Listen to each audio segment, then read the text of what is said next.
제가 발표드릴 논문은 시뮬테이너스 스피치 투 스피치 트랜슬레이션 위드아웃 얼라인드 데이터 논문이고, 이건 ICML 2026년도에 포스터 발표 있었던 논문입니다. 우철 선배가 설명 들었다고 했었는데 자세한 내용까지 못 들었고요. 그리고 일단 기본적으로 TBK 제로라고 하는 그 실시간 전이 중 통역 모델을 제시하는 논문인데, 그거에 앞서서 좀 그 이전 논문들인 모시랑 이제 히비키라는 모델에 대해서도 좀 설명이 필요할 것 같아서 일단 백그라운드에 담았습니다. 먼저 모시입니다. 2024년에 나온 실시간 전이중 음성 대화 모델인데요. 전이중은 이제 듣는 것과 말하는 것 동시에 한다는 뜻인데, 이 모델에서는 사용자 발화와 자기 발화를 병렬 스트림으로 동시에 모델링해서 화자 턴이라는 개념을 좀 없앴습니다. 구성은 크게 두 계층이고요. 하용과 정수 토큰 사이로 오가는 미밀 코덱이 있고, 그 토큰에 대해서 예측을 하는 RQ 트랜스포머로 구성되어 있습니다.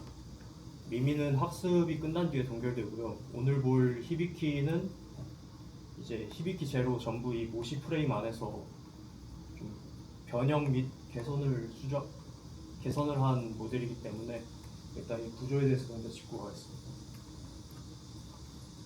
모시의 미미 코덱입니다. 24kHz 파형이 인코더를 거쳐서 이제 그 전체 파형 중에 이제 12.5Hz 단위로 80ms 단위로 좀 잘라서 이제 토큰을 하나 미미에 넣고요. 그래서 양자화를 조금 특이하게 하는데, 이제 스플릿 RVQ라고 해서 이제 두 개의 갈래가 좀 병렬로 놉니다. 왼쪽 이제 벡터 퀀타이제이션 하나는 이제 와브 LM이라는 자기 지도 모델을 이제 좀 증류받아서 무슨 말인지에 대한 좀 언어 정보를 담고요. 아래쪽 RVQ 사슬은 잔차를 반복해서 양자하면서 음색이나 운율 같은 음향 정보를 담습니다. 이제 시멘틱 토큰 하나, 어쿠스틱 토큰 여러 개로 구성하는데, 현재 모시의 구조에서는 시멘틱 하나 그리고 어쿠스틱 7개로 구성되어 있습니다. 그래서 총 8개의 토큰을 출력하고요. 그리고 이거는 이제 사전 학습을 한 뒤에 그다음 실제 모시에 들어갈 때는 동결하는 부분입니다.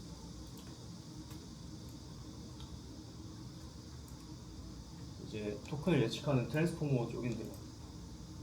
이제 문제가 하나 있는데, 프레임마다 토큰이 여러 개씩 나오니까 이걸 한 줄로 펴면 이제 시퀀스가 너무 길어지기 때문에 이거를 조금 두 개의 트랜스포머로 나눠가지고 이제 템포럴 트랜스포머 그리고 뎁스 트랜스포머 두 개로 나눠서 각각에 대해서 처리를 합니다. 이제 시간축을 담당하는 건 이제 템포럴 트랜스포머가 담당하고, 이제 한 프레임 내에서 나온 토큰들에 대해서 담당하는 이제 뎁스 트랜스포머 두 개로 이렇게 처리를 합니다. 템포럴은 프레임당 한 번만 돌고, 이제 뎁스가 프레임 내에서 현재 모시 구조에서는 8번까지 돌아서 이제 앞서 말씀드렸던 총 8개 토큰에 대해서 생성하는 역할을 합니다. 이게 그 파이프라인을 좀 이렇게 만들어 봤고요. 이제 프레임 S에서의 입력이 이제 직전 프레임에 토큰 17개가 들어오게 됩니다. 자기가 만든 텍스트 하나와 오디오 8개, 그리고 마이크에서 미미를 거쳐서 온 입력 오디오 여러 개, 8개 이렇게 해서 총 17개로 입력이 구성이 되고,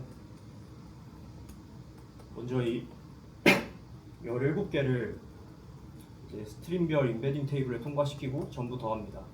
이게 이어붙이는 게 아니라 그냥 완전히 합산이라 시퀀스 길이가 안 드러나고요.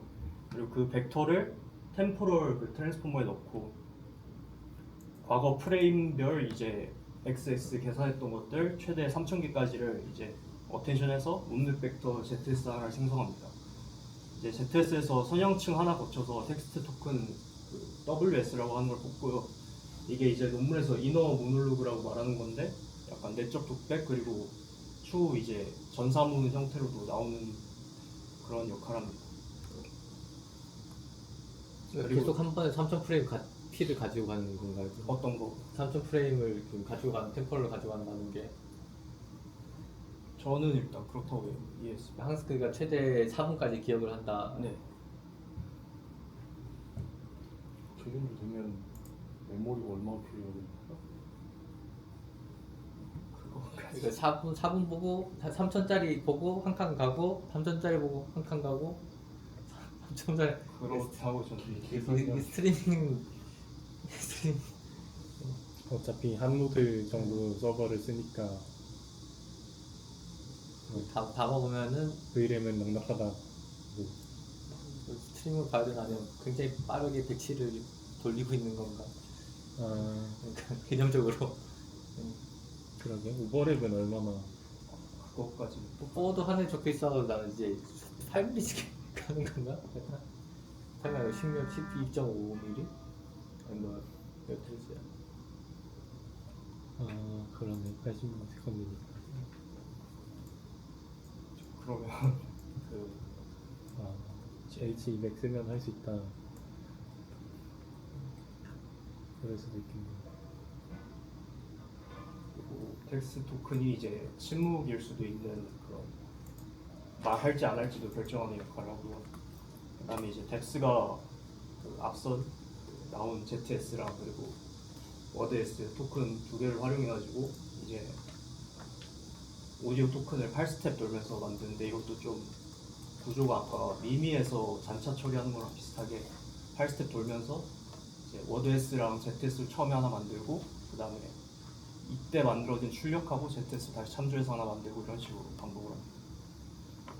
마지막으로 이제 미미 디코딩을 해서 이제 음성하고 다시 출력을 바로 낼 수 있게 하는 구조고요.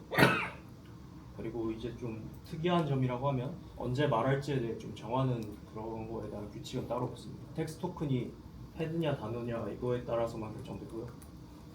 그리고 패드를 언제 멈출지는 이제 학습 데이터의 목표 음성이 어디서 침묵하느냐 이런 게 다 가르치는 모델이라고 합니다. 근데 이게 지금 모델은 번역이 아니라 그냥 대화형 모델이기 때문에 그런 게 잘 문제가 안 되는데 이제 실시간 번역 쪽으로 하려고 하다 보니까 이런 좀 지연 같은 게 문제가 돼서 살짝 구조를 바꿨다고 합니다. 이게 이거고 그 모시 구조를 통역에 가져온 모델이고 구조를 바꿨다기보다는 사실 토큰의 의미만 좀 바꿨고요. 자기 발화 자리에 번역 음성, 사용자 발화 자리에 원래 원어 음성, 그리고 아까 그 패드 메커니즘이 그대로 번역을 낼까 아니면 조금 더 들어볼까 정도의 의미를 갖게 됩니다. 그리고 사양 변경이라고 하면 이제 아까 8개 토큰을 낸다고 한 걸 이제 16개로 늘린 것 정도인데 이게 크게 바뀐 게 아니라 원래 미미 자체가 32개를 내는 거를 잘라서 쓰고 있던 거라 그렇게 크게 바꾼 부분은 없습니다.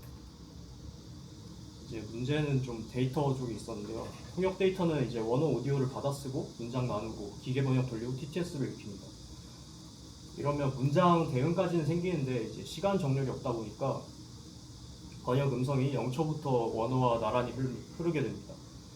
아직 안 들은 내용을 말하고 있는 상태라 이대로 학습하면 모델이 좀 환각 같은 걸 배울 수 있기 때문에 좀 문제가 되고, 그리고 또한 어순 문제도 있습니다. 이제 예문이 독일어라 단어들이 무슨 뜻인지 모르긴 하는데 이제 저 마지막 젤레슨 하는 단어가 이제 리드랑 대응되는 단어라는데 아무래도 그 순서가 안 맞다 보니까 이런 부분에서 문제가 발생합니다. 그래서 목표 음성의 좀 시간 배치를 합성 단계에서 어떻게든 결정을 좀 미리 해줘야 되는데 이제 어디에 좀 딜레이를 줄지가 이제 좀 메인이 되는 핵심 질문. 12키에서는 이제 침묵 위치를 좀 계산하는 방식으로 갔는데요. 이제 앞서 이제 전사문 뽑고 번역 모델을 돌린다고 했었는데 이제 번역 모델을 돌릴 때 번역 단어마다 원어를 조금씩 넣어가면서 돌렸을 때 그 출력되는 그 우도가 있을 거지 않습니까? 그래서 그 우도가 팍 뛰는 지점을 딱 지정을 해서 그 부분을 이제 이쯤에서 말해야 되는구나로 판단을 해서 그만큼의 이제 딜레이 묵음 처리를 한다고 하고 있습니다. 이렇게 해서 이제 TTS 돌릴 때도 그 번역 음성에 침묵을 일단 기계적으로 넣어서 학습 데이터를 만드는 식으로 이쪽에선 데이터 구성을 했다고 합니다. 그리고 프랑스어 영어에서 2025년 기준에서는 소타였다고 합니다. 그러니까 데이터를 만들 때부터 이미 데이터를 그 전체 문장 원래 원본 싹 다 보고 요쯤까지는 기다려야 되겠다 네, 판단을 그런 미리 식으로 다 해놓고 그거에 대한 알고리즘이 방금 네. 설명드린 그런 모델인 돌 때도 판단해서 이제 만들어도 되겠다 할 때까지 대기를 하는 그런 부분. 네, 그렇습니다. 일단 방금 건 이제 텍스트 단어 대응 가지고 실제 그런 파형에 거를 레이블링을 일일이 할 수 있다? 그거를 다 네, 일단은 미리 다 돌려서 미리 모델도 돌려서 그러니까 일단 번역하는 모델 돌려서 번역을 돌리고 번역에서 우도를 측정해서 그거에 따라서 이제 딜레이를 자르고 하는 걸 다 했다고 하더라고요. 어느 그러니까 정도까지 그거를 들어왔을 내 말은 때 이제 그러니까 그거를 이제 자동화를 시킬 수 있냐?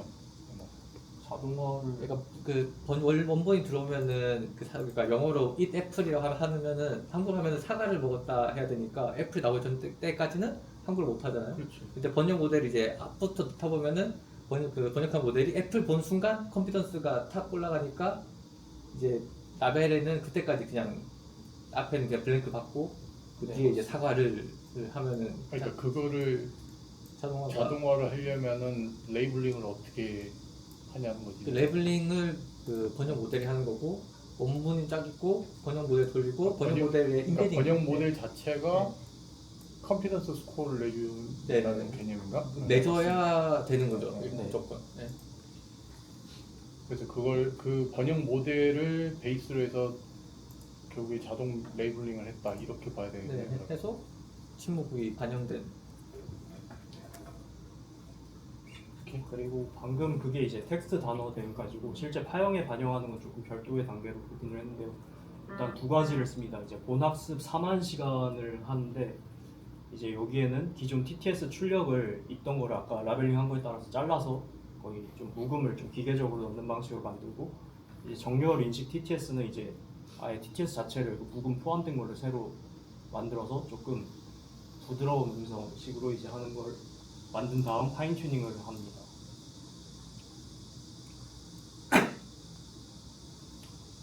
이제 통역에 있어서 문제가 하나 더 있는데 원화자 목소리로 다른 언어를 말해야 된다는 점이 모델의 또 핵심 중 하나라서 근데 이제 표준 학습 데이터인 그 CVSS-T의 화자 유사도가 평균 0.23으로 형편이 없었다고 합니다.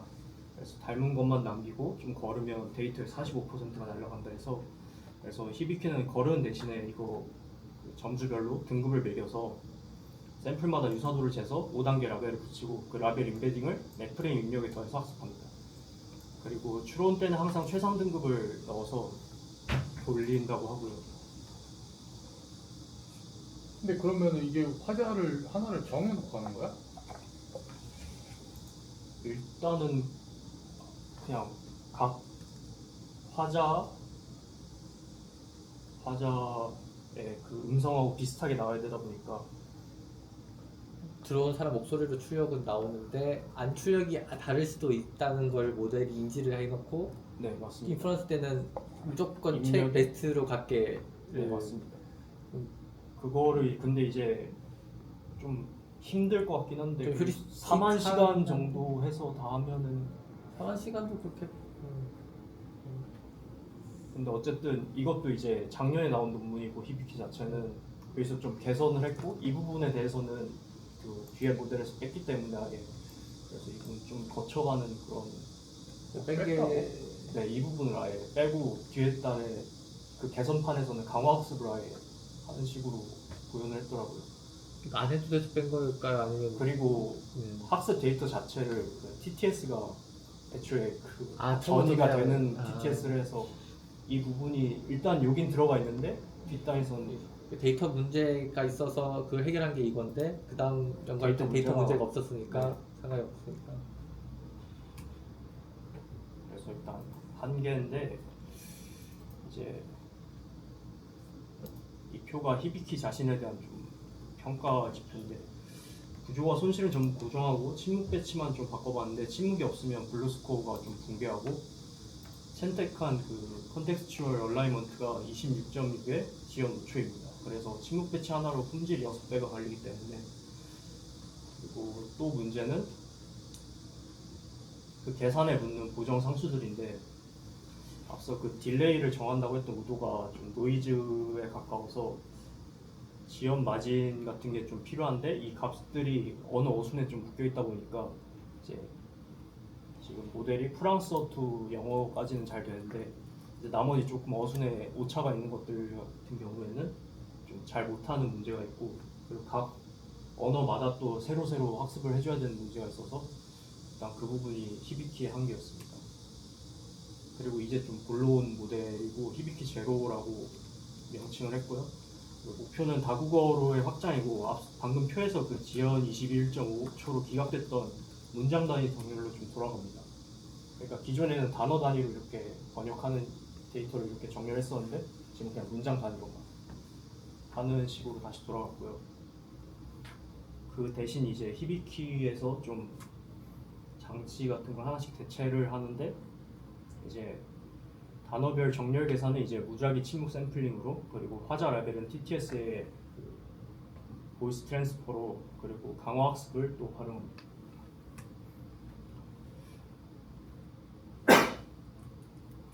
먼저 침묵을 좀 아까는 알고리즘 따라서 어느 정도 넣었었는데 지금은 그냥 랜덤하게 넣는 게 일단 베이스입니다.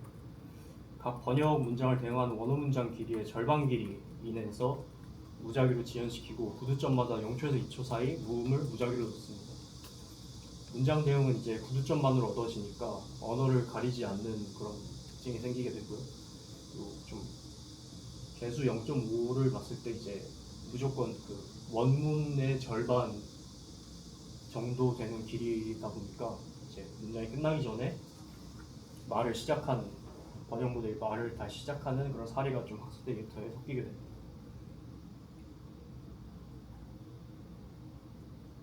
옆에 그림이 이제 무음을 좀 넣어본 거고요. 그리고 이제 그 논문 설명에서 무작위 침묵으로 학습하는 베이스 모델이 품질이 되게 좋았는데 지연이 엄청나게 컸다고 합니다. 이거를 이제 강화 학습을 통해서 지연을 보정한다는 게 논문의 두 번째 핵심이고요. 이제 보상 설계는 되게 깔끔하게 해놨는데 이제 블루스코어 하나만 사용한다고 합니다.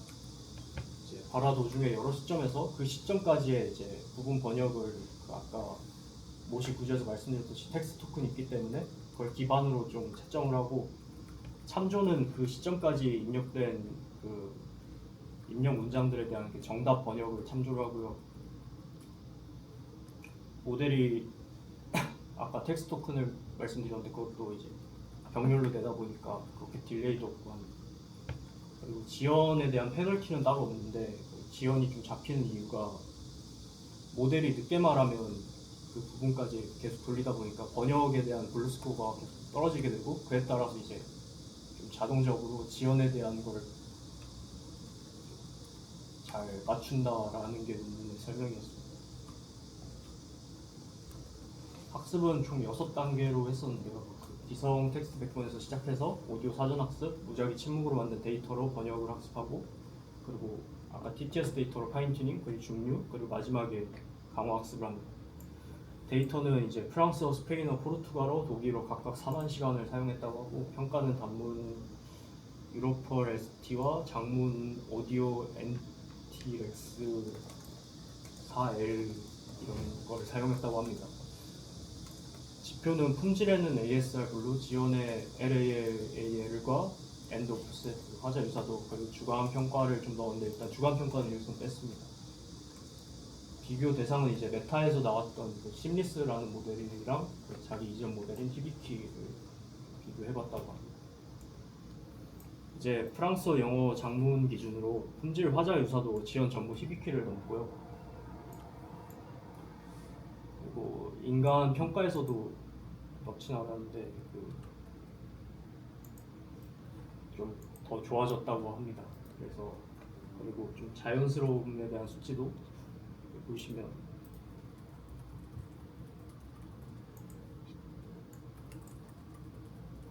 네, 올라왔고요.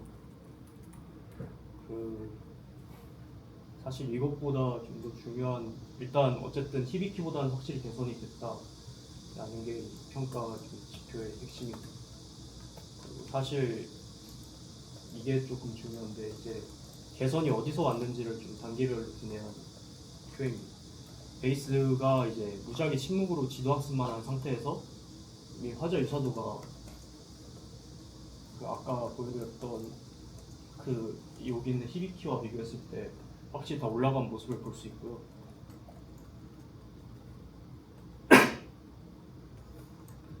그리고 히비키의 그때 스피커 시뮬레이션도 52.8에서 이제 67.5로 확실하게 오른 모습을 볼 수 있고, 그러니까 이미 그 강화학습을 하지 않은 상태에서도 품질 관련해서는 이미 확실하게 히비키보다 나아졌다 해서 아까 그 구조가 필요 없었다는 게 그 일단 첫 번째 핵심이고, 그두 번째가 강화학습이 뭘 했냐인데 그냥 지연만 줄어들었다고 합니다. 크게 달라진 거 없이. 또 비교 실험한 건 데이터 같은 거 쓰는 거죠. 네, 그렇습니다. 그래서 논문의 이제 최종적인 핵심은 이제 무작위 침묵이 품질을 향상시켰고, 그리고 강화학습이 지원을 깎을 수 있었다 정도가 될 것 같습니다. 이걸 조금 논문을 찾아봤던 이유가 이번 디프생들이 실시간 번역 그걸 그때 교수님 보내주셨던 페르소나 플렉스 베이스 모델에서 번역으로 좀 확장시킨 게 있길래 찾아봤고요. 근데 아무래도 봤을 때 기본 얘네 학습한 게 4만 시간이기도 하고 그래서 디프 쪽에 써먹을 수는 없을 것 같습니다. 뭐 아니 지금 뭐 거기서 모델을 뭘 하기는 어려울 거야. 네, 맞습니다. 그거 가지고 구현하는 거에 좀 호소해야지. 네. 발표 여기까지 하겠습니다. 근데 여기서도 그 결국에 그 강화학습을 TTS 네, 그걸 맞습니다. 아. 향상시키는 쪽인가? 어떤 거로 그랬죠? 강화학습. 아까 거기 요걸로 여기 맨 마지막에 아니 방금 그 슬라이드 아 여기. 아니 앞에 여기 파이프라인에 보면은 맨 마지막에 강화학습이잖아. 네, 맞습니다. 그래서 저게 TTS 퀄리티를 높이기 위한 영역인가? 전체적인 그 블루스코어랑 다 따져서 품질을 번역까지? 높이는 걸 목표로 했는데 실제로 돌아간 거는 이제 지연 시간만 낮추는 그런 거였다고 합니다. 강화학습이 지연 시간을 낮춘다고? 네. 실제적인 그 품질이 올라간 거는 앞서 이제 무작위로 침묵을 넣어서 했을 때가 가장 성능이 확실하게 높아지는 걸 확인할 수 있었고, 이제 근데 강화학습을 뭐 아마 연구자 입장에서도 한번 해볼까 했다가 했는데 지연이 이렇게 감소한 게 가장 극적이었다고.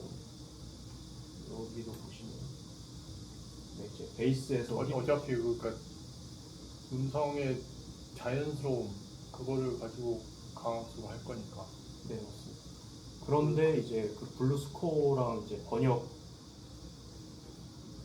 그러니까 이제 번역을 기반으로 이제 블루스코어 설명이. 그러니까 그 전에 어쨌든 제일 불만이었던 게 딜레이라는 걸 거 아니야. 네, 맞습니다. 그러니까 그거를 올리는 쪽으로 간다 이런 이야기인가? 올린 쪽으로 갈 생각은 없었는데 올라갔다. 그러니까 네, 구조적, 그러니까 결과적으로 네.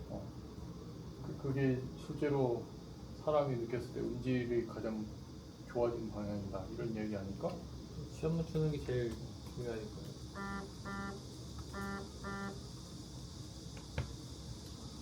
근데 통역을 하는데 당연히 시간제이 있다는 거는 다 양해가 되는 거 아닌가? 그러니까 양해를 할 필요 없는데, 그러니까 무조건 해야 되니까 하는 거지. 사실 양해잖아요. 마음에 안 든다는 거고. 줄일 수 있으면 좀 좋은 네. 거지. 할 수 있으면 좋은 게 좋은 거라. 근데 지연 준다 해서 퍼포먼스 떨어지고 그런 게 아닌 거잖아요. 이렇게 학습했을 때. 네, 맞습니다. 왜냐면 퍼포먼스 그 번역된 품질 기준으로 로스를 준 거니까. 네. 또 질문. 네, 없으면은